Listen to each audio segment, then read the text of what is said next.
அம்மா படுத்திருக்க ஆங்காரம் கொண்டிருக்க அக்கினி போல் புத்திருக்கும் உத்தமிய பாருங்களே.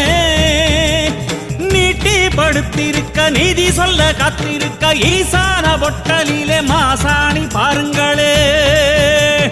அம்மா படுத்திருக்க ஆங்காரம் கொண்டிருக்க அக்கினி போல் புத்திருக்கும் உத்தமிய பாருங்களே.